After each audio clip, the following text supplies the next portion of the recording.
ont trouvé l'occasion de suivre Missunga Télévision à ces moments.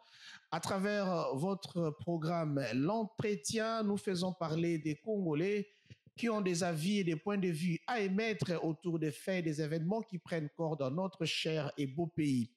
L'entretien d'aujourd'hui reçoit pour vous un libre penseur quinois, congolais, intellectuel, élite. Il s'appelle Anthony Mbouzé. Avec lui, nous allons parler des poursuites qui font flot ici en République démocratique du Congo et qui touchent immédiatement les acteurs politiques dérénants, surtout les membres du gouvernement passé et les gouvernements actuels. On se demande, est-ce qu'il s'agit de l'acharnement? Est-ce que c'est le bon droit qui s'est dit? Est-ce que c'est l'état des droits qui se manifeste? Avec notre analyste des politiques publiques, nous aurons des avis et des points de vue quant à ceux. Alors, ensemble avec vous, nous recevons Anthony Mbouzé. Bonjour à vous et bienvenue. Bonjour Benz, merci. Très bien. Nous parlons Congo. J'ai dit c'est notre chantier commun, c'est notre seul et unique bien le plus près au monde. Est-ce que nous pouvons savoir, selon vous, à quoi ressemble la santé de la République démocratique du Congo à ces moments? Oui, Benz, ne nous leurrons pas. La santé générale du Congo, ça va pas. Le Congo se porte mal. Sur le plan sécuritaire, le Congo se porte mal. Sur le plan sanitaire, le Congo se porte mal. Éducatif, infrastructurel et bien d'autres. Qui est responsable? Ben évidemment, nous avons élu des autorités. La question ne se pose même pas. Nous les avons élus tant à la présidentielle, aux législatives et aux provinciales. Nous sommes allés même à élire les municipaux, bien que ne travaillons pas depuis qu'ils sont en place. Ils n'ont même jamais été installés d'ailleurs. La question donc ne se pose pas. Nous avons des responsables, que ce soit pour la ville, tout comme pour l'État. Nous avons un gouverneur, nous avons une assemblée provinciale. Vous et moi, pour arriver en ces lieux, nous avons souffert, nous avons tramé, dû à l'état des routes. Le trajet est tellement long que même les taximans se permettent aujourd'hui de hausser le prix du transport et le peuple ne sait plus quoi dire. Et apparemment, ce secteur de transport n'est pas réglementé en RDC. Je me souviens, il y a peu, l'on avait publié une grille des tarifs de coûts de transport, mais qui n'est jamais mise en application. À Kinshasa, pour circuler, il faut avoir beaucoup d'argent. On ne sait pas les montants. On ne sait pas calculer qu'avec 3 000 francs, on peut partir. Avec les mêmes 3 000, on peut retourner à la maison, car les réalités qui vous attendent en cours de route sont très spectaculaires. Alors, vous avez dit que nous avons des autorités à tous les échelons de gestion du pays. Moi, je préfère prendre d'abord la ville-province de Kinshasa, où nous nous retrouvons. Apparemment, les Kinois sont des éternels insatisfaits. André Kimbuta était là, les Foulou, les Solo, Gentini Ngobila qui arrive, Zando et Silaté, les trous dans la ville, etc. Aujourd'hui, c'est Daniel Bumba. Et ce qui est étonnant, c'est que tous les gestionnaires de Kinshasa, quand il faut parler de leur bilan, ils déclarent toujours haut et fort qu'ils ont des bilans positifs. On ne sait pas s'ils jouent au qui perd gagne pour déclarer leur bilan positif, alors que ceux qui sont censés être bénéficiaires des œuvres qui doivent tisser leur bilan restent insatisfaits. Que voulez-vous exactement, les Kinois? Quel est le profil de celui qui doit vous diriger? Quel est ce gouverneur, même dans le passé, qui vous a autant convaincu? Apparemment, personne. Ben, Benz, nous sommes Kinois, nous connaissons l'histoire. Nous avons vécu dans cette ville. Pendant que nous grandissions, la ville, elle était propre. Mais retournons en arrière dans l'histoire. C'est quoi l'histoire de Kinshasa? Poto-Moïndo. Poto-Moïndo. Kinshasa était la plus belle ville, pour ainsi dire, de l'Afrique. Voir Kinshasa puis mourir, c'est ce que nous entendions quand nous étions dans le village, nous autres. Les gens pouvaient tout faire, cultiver les maniocs, les maïs, faire la culture des riz, aller à la chasse, à la pêche, griller je ne sais quoi, revendre pourvu qu'on réunisse un peu de moyens pour arriver à Kinshasa. Ce qui n'a pas mboka mondele te na kokufata. Ben voilà, Benz. Mais comment tu veux que ce peuple ne se plaigne pas? Ce peuple est habitué à vivre dans une certaine condition de vie. Au Kinshasa, c'était pratiquement l'Europe. Après, on a commencé à voir les choses se dégrader. Nous avons changé des autorités, plusieurs gouverneurs, comme tu l'as dit, mais les choses vont de mal en pis. Il n'y a pas d'amélioration positive. Nous le constatons tous. Quand tu dis que chacun des gouverneurs donne un bilan positif, bon, là, je dirais que c'est tout à fait subjectif, ça dépend d'eux. Mais nous, population, d'un point de vue objectif, nous ne voyons rien. Rien du tout. Quand je dis rien, ça veut dire pas d'amélioration. Qu'est-ce que vous allez nous présenter comme amélioration? Prenons à titre d'exemple, il y a 10 ans, Kinshasa était comment? Il y a 10 ans, toi, tu as vu la gare centrale s'inonder?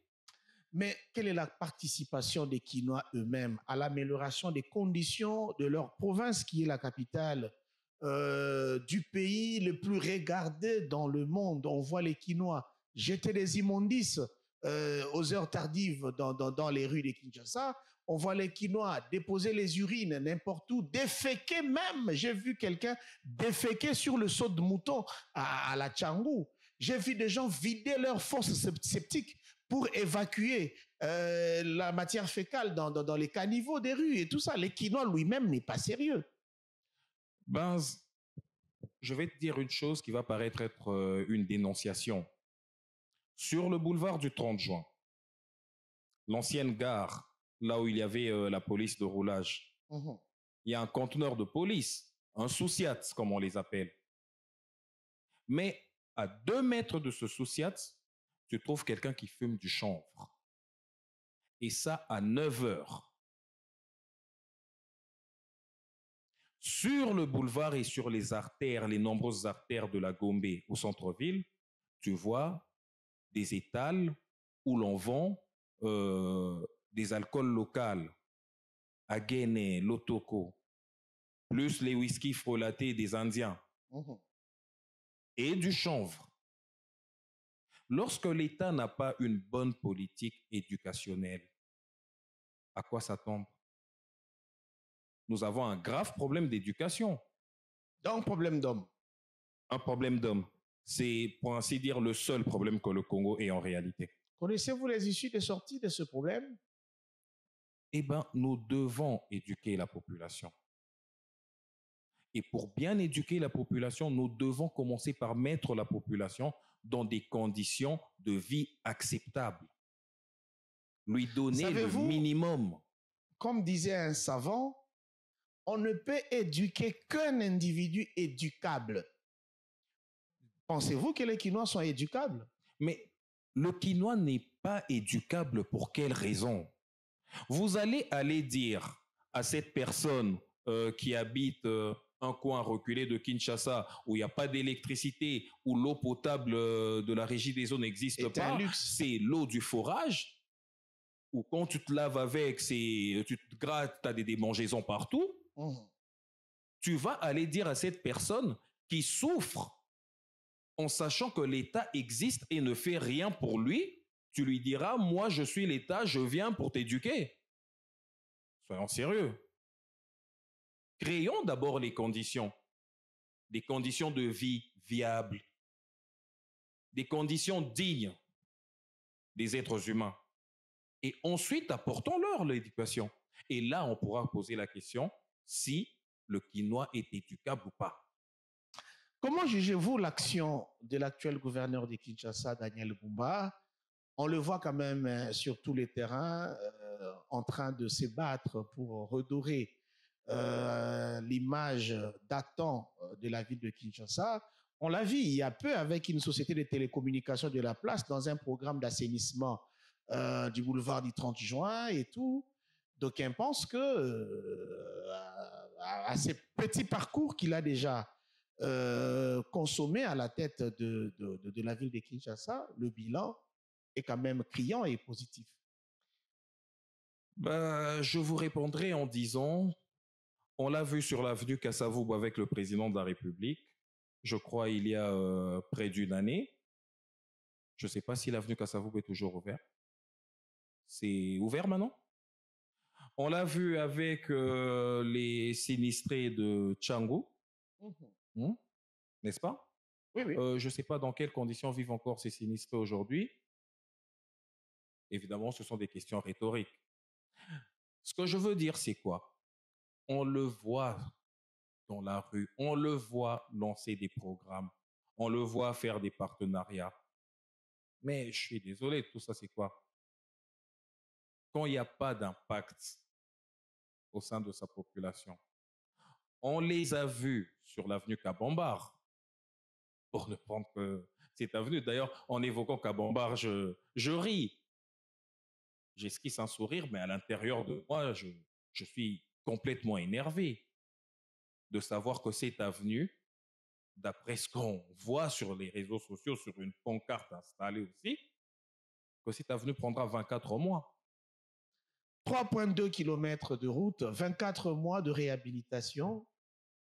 Waouh, la magie s'opère bien. Hein? Non pas que je sois membre du PPRD ou Du FCC. du FCC ou alors un pro-Kabila, mais l'histoire est là. L'histoire nous enseigne. La même avenue Kabambar, réhabilitée sous Kabila, en partant du rond-point à l'intérieur du bon marché jusqu'à Huilery, intégralement réhabilitée. Et encore qu'on y avait construit un énorme collecteur d'eau, dans lequel aujourd'hui, quand tu places un de nos véhicules communément appelés Ketch, ce véhicule peut circuler à l'intérieur. Je ne sais pas, moi que je ne me souvienne plus très bien, mais est-ce que ces travaux ont pris une année? Non. Je crois que l'avenue Kabambar, à l'époque de Kabila, lorsqu'on l'a réflexionné, ça a pris, je crois, 6 mois, grosso modo, hein, si je ne me trompe pas. Peut-être moins. Et qu'est-ce que cette époque emmène? Qu'est-ce que cette époque soustrait par rapport à ce travail? Vous savez, moi, ce que je regrette beaucoup avec les nouvelles autorités, ou en voyant tout ce qui se passe à Kinshasa, c'est comme si ces gens se disent, ne dites rien, à l'époque, telle chose a été faite, vous n'avez rien dit. À l'époque, ils ont fait ceci, cela, détourné, construit en autant de temps, et ben moi, je vais faire en autant. C'est comme si les erreurs du passé leur servaient de justification. Je ne sais pas dans cette condition comment nous allons évoluer. Bien. Merci. Là, nous parlions de la ville-province de Kinshasa, qui est la capitale de ce grand pays, la RDC. L'on doit se rappeler que c'est aussi le siège des institutions. C'est là où tout se passe et tout se laisse voir. Puisque vous êtes quinois, nous allons aborder maintenant des fonds en comble, les sujets principaux de notre entretien d'aujourd'hui. Nous parlons ici des poursuites, des condamnations, des arrestations, des enlèvements. Où va le pays de Patrice Emery Lumumba?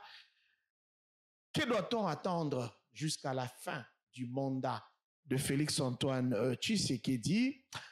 Vous allez y répondre. Nous prenons le cas de Joseph Kabila Kabange, qui était président de la République pendant 18 ans en RDC, qui a quitté le pouvoir en nous offrant la toute première alternance pacifique au sommet de l'État. Aujourd'hui, il est sujet à des poursuites. Tantôt on demande la levée de ses immunités, tantôt on demande son arrestation pure et simple, tantôt on le taxe d'être, si pas le parrain, le complice de Corneille Nangaa, le patron de l'AFC associé au M23, d'entrée de jeu.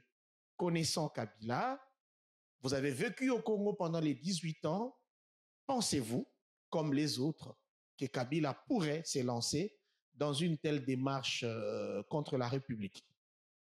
Je crois que Kabila lui-même a été clair dans un point de presse qu'il a fait en Afrique du Sud, c'était ça, où il a dit si j'y étais, les choses seraient différemment. Mais je crois que c'est clair comme de l'eau de roche. Nous avons oublié l'histoire. Nous avons tendance à beaucoup oublier l'histoire dans ce pays. Nous avons oublié que Kabila a combattu le M23. Nous avons oublié que Kabila a défait le M23. que certaines autorités du M23 d'aujourd'hui étaient en prison. Les conditions de leur libération, n'en parlons pas, ça peut faire le sujet d'une émission tout entière. Mais grosso modo, Kabila est ennemi du M23, de par l'histoire. Vous pensez que ces gens vont l'accueillir à bras ouverts? Un ennemi qui se contredit en disant que les M23 seraient de l'aspiration du peuple congolais. C'est là où le bas blesse. Bon, vous savez, il est plus la question d'interprétation.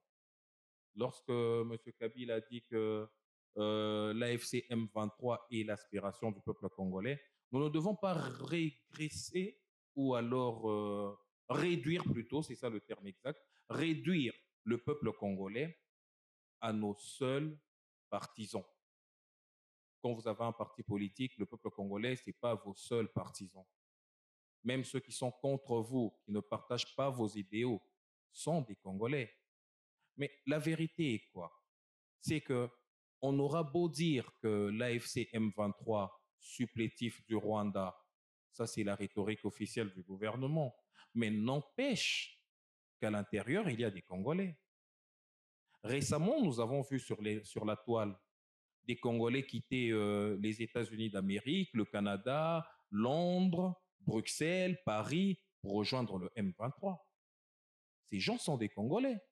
Nous avons vu des gens de l'opposition d'hier rejoindre le M23 et même du pouvoir. Ces gens sont des Congolais. Ils ne sont pas, ils peuvent être minoritaires, mais ils ne sont pas rwandais, ils sont des Congolais. C'est quand même une frange de notre population. Nous devons nous poser la question de savoir qu'est-ce qui froisse cette frange de la population. Le Congo doit être uni, indivisible. Cela suppose qu'on doit tenir compte de la vie de tout le monde. Bien. À vous entendre parler, vous voulez dire que ceux qui déclarent la paternité de Kabila sur le M23 ou son appartenance à ce mouvement politique diraient faux. Mais vous oubliez que Joseph Kabila est un être humain. Il peut toujours être porteur d'un sentiment de ce genre. Il peut toujours être jaloux de son successeur, surtout que ses compagnons politiques ont toujours déclaré que Félix Tshisekedi a marché sur le deal qu'il avait contracté avec Joseph Kabila. Un deal qui n'a jamais été prouvé, mais quoi qu'il en soit, je vois mal, sérieusement, je vois mal Kabila être jaloux du déroulement actuel de la politique congolaise. Alors, qu'attendre de la suite de la démarche qui est déjà entreprise au niveau du Sénat? Parce que nous nous rappellerons qu'il y a une commission qui a été mise en place pour étudier la question. Le général Luc Likoulia avait été invité pour être auditionné par cette commission. Kabila aussi, même si visiblement et pratiquement tous on sait qu'il est en dehors du pays, il n'a pas pu se présenter. Qu'adviendrait-il au cas où, au finish, Kabila ne se présente pas, le Sénat prend en compte les déclarations de Likoulia. On peut s'attendre à quoi? Je viens de te le dire. Moi, je pense qu'il n'y a rien à attendre là-dedans. C'est une démarche qui, personnellement, si elle devait aboutir à quelque chose, elle ne fera que confirmer qu'il s'agit d'humeur politique. Parce que, au regard des lois de ce pays, si on prend l'article 8 de la loi portant statut des anciens présidents de la République, la loi est claire. Elle dit? La loi dit que pour toute infraction commise en dehors de ses fonctions, l'ancien président, là je paraphrase, pour toute infraction commise en dehors de ses fonctions, quelle est la procédure? Les deux chambres du Parlement doivent se réunir en congrès et voter aux 2/3. Et la loi dit selon son règlement. Et nous le règlement du Congrès, mon frère, le règlement du Congrès, pas le règlement du Sénat. Nous avons même lu un document où le général, attendez, le général dit, Likoulia a dit que à un certain moment, il n'aura plus besoin de la décision du Sénat parce que la gravité de la faute commise par Joseph Kabila relève de la question militaire. Et lui va appliquer des résolutions militaires pour mettre la main sur Joseph Kabila. À cela, je voudrais poser la question, doit-on comprendre que le gouvernement a peur du Congrès? Et pourquoi le gouvernement s'attelle seulement sur le Sénat et n'accepte pas que le Congrès se tienne? Alors que et le Sénat et l'Assemblée nationale sont tous dominés par l'Union sacrée. Bon, je ne sais pas si le gouvernement a peur du Congrès, mais ce qui est sûr, le gouvernement ne veut pas passer par le Congrès. Parce qu'apparemment, il y a pression pour que les choses se fassent au niveau du Sénat. Et ça, c'est contre la loi. Si l'auditeur militaire, le général Likoulia, veut passer outre le Congrès, en clair, ce qu'il nous dit, c'est qu'il ne va pas respecter la loi. Bien. Alors, quittons Joseph Kabila pour parler d'Augustin Matata Ponyo, ancien Premier ministre. Lui aussi était sujet à des poursuites en justice. Il y a peu, le verdict avait été prononcé, 10 ans de travaux forcés avec confiscation de biens pour l'affaire Bukanga Lonzo. Que pensez-vous de cette décision aussi lourde sur le compatriote ancien Premier ministre? Déjà, pour commencer, il a été condamné, il n'était pas là. Une condamnation qui intervient dans un dossier, j'aime bien ramener les gens au sérieux. L'affaire Bukanga Lonzo. De ce que l'on sait, lorsque la Cour constitutionnelle s'est présentée au Parlement pour demander la levée des immunités de Matata Ponyo, il s'agissait non pas de l'affaire Bukanga Lonzo, il s'agissait d'une affaire portant sur des biens de la zaïrianisation, nous dit-on, que l'État gère. Arrivé devant les juges, Matata commençait à se justifier sur une affaire qui aurait été jugée lors de la législature passée alors qu'il était sénateur. Je ne sais pas à quel moment la Cour a requalifié les faits, à quel moment, après requalification des faits, a informé M. Matata qu'il y a eu requalification des faits ou a informé le Parlement qu'il y a eu requalification des faits. Et tout en sachant que selon la même loi, la Cour ne peut pas revenir sur les actes ou sur les jugements qu'elle a donnés. Mais cela s'est fait. Et ça se justifie. Et ça se justifie par quoi? Ça se justifie par le fait que le procès a quand même continué, le procès a quand même évolué et cela a accouché à une condamnation. Non. L'affaire Bukanga Lonzo, lors de la législature passée, la même Cour s'était déclarée incompétente, n'est-ce pas? Et quand elle s'est déclarée incompétente, elle a rendu un arrêt. La loi nous dit que les arrêts de cette Cour s'appliquent à tout le monde. C'est la dernière juridiction. Il n'y en a plus au-dessus. Elle s'applique à tout le monde, point barre. Et je ne sais pas, nous avons des nouvelles lois où on peut rejuger quelqu'un pour les mêmes infractions pour lesquelles il avait été jugé. Est-ce que, selon vous, Matata Ponyo aurait détourné les fonds destinés à l'activité de Bukanga Lonzo? Vous savez, mon cher Benz, je ne sais pas dire avec précision s'il a détourné ou pas, mais ce que je sais, c'est que la population attendait du maïs de Bukanga Lonzo et que la population n'a pas eu ce maïs. D'où la colère de cette population. Non, mais on a quand même consommé le maïs de Bukanga Lonzo. Non, la population a consommé du maïs de Bukanga Lonzo lorsque le gouvernement, à l'époque de M. Tshisekedi, a essayé de relancer Bukanga Lonzo. Et d'ailleurs, un maïs... Il y avait des conteneurs qui faisaient office des réseaux des cantines populaires où les maïs de Bukanga Lonzo avaient été vendus à un coût patriotique. Oui, j'avais aussi entendu dire ça, mais le problème, c'est que ce sont les informations. Ce qui est vrai, c'est qu'au Congo, on a un problème des canaux d'information. Parce qu'à un certain moment, on nous avait dit que c'était le maïs de Bukanga Lonzo, mais rappelez-vous bien, après un certain moment, on nous a dit que c'était le maïs du service national. Et qu'on nous a dit que Bokanga Lonzo, le maïs était soi-disant allé au bénéfice des Sud-Africains qui étaient des investisseurs. Et c'est ce qui a même fait un grand tintamarre lorsque le gouvernement Tshisekedi a pris ses fonctions, lorsqu'ils ont voulu relancer Bokanga Lonzo. Ils ont essayé de relancer, ils ont produit un maïs qu'ils nous ont vendu jusque dans, à la réserve stratégique. Ils ont vendu le maïs en commençant par vendre le maïs aux militaires. Et ce maïs, malheureusement pour nous, pour les Congolais consommateurs de farine de maïs, on disait qu'il n'était pas de bonne qualité. On peut tout dire.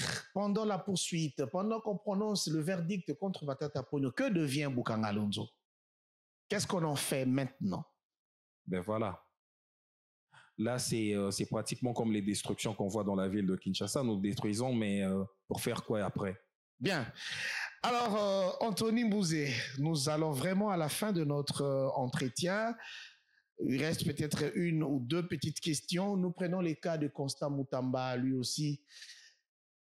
Il est demandé à l'Assemblée nationale d'accepter la levée de ses immunités pour qu'il se présente devant la justice pour une affaire de détournement d'à peu près 40 millions de dollars. Ceci après qu'il ait même demandé 450 000 dollars pour organiser des poursuites contre le président honoraire Joseph Kabila.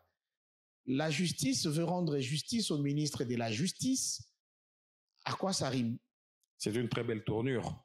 Je crois que l'affaire du ministre de la Justice, c'est encore très récent. Je crois qu'il vient de faire un tweet où il dit qu'il est prêt à répondre à la justice.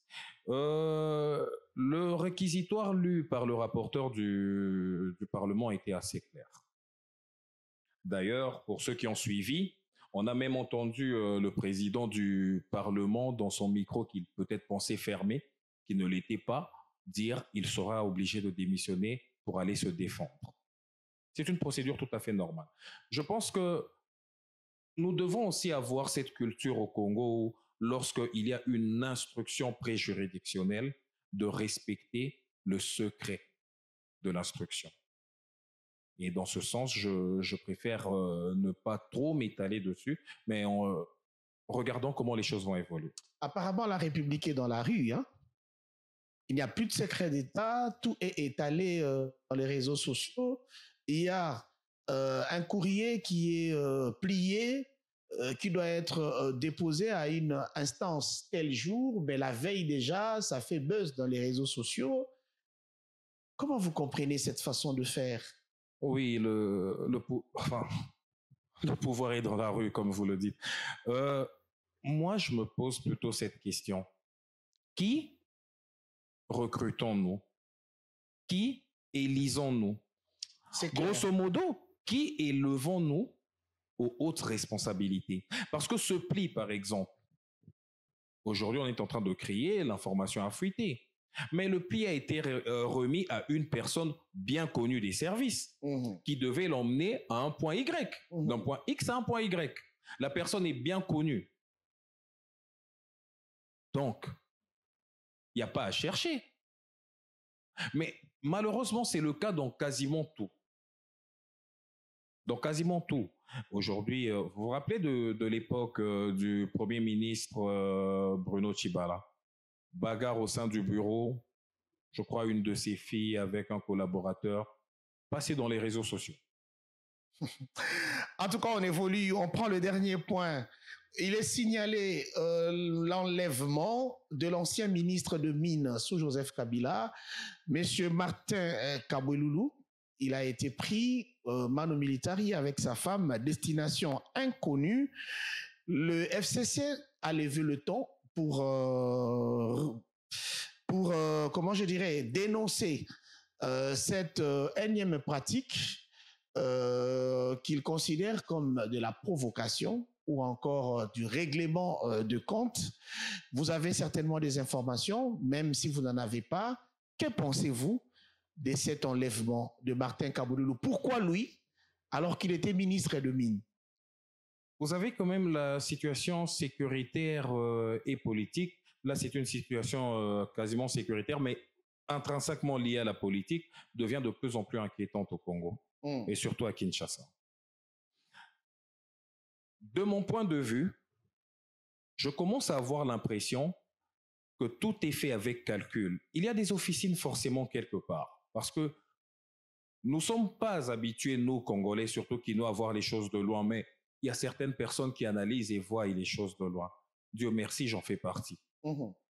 Mais quand je regarde tout ce qui se passe, des arrestations, des acharnements politiques, des enlèvements comme celui de l'ancien ministre des Mines, j'ai comme l'impression qu'il se dessine un schéma qui veut écarter un certain nombre d'acteurs politiques. De la scène. De la scène politique. Dans quel but? Le seul but que je vois, c'est les échéances 2028. Mais ça sera fini pour Félix Tshisekedi, il aura fait ses 2 mandats. Fini peut-être pour M. Tshisekedi, mais pas fini pour son parti. Bien. Merci beaucoup, Anthony Bouzé, d'avoir répondu à notre invitation. Je rappelle que vous êtes quinois, congolais, intellectuel, intelligent et libre penseur. Vous avez pensé à répondre à notre questionnaire à travers l'entretien. Nous vous en remercions. Merci également à vous, peuple congolais, peuple du monde entier qui avait l'occasion de nous suivre à travers cette émission. L'entretien, c'est encore demain, c'est encore après-demain, c'est à tout moment ici sur Missunga à télévision, mais aussi à travers nos différentes plateformes sur les réseaux sociaux. Nous nous revoyons donc au prochain numéro. Je vous dis bye bye.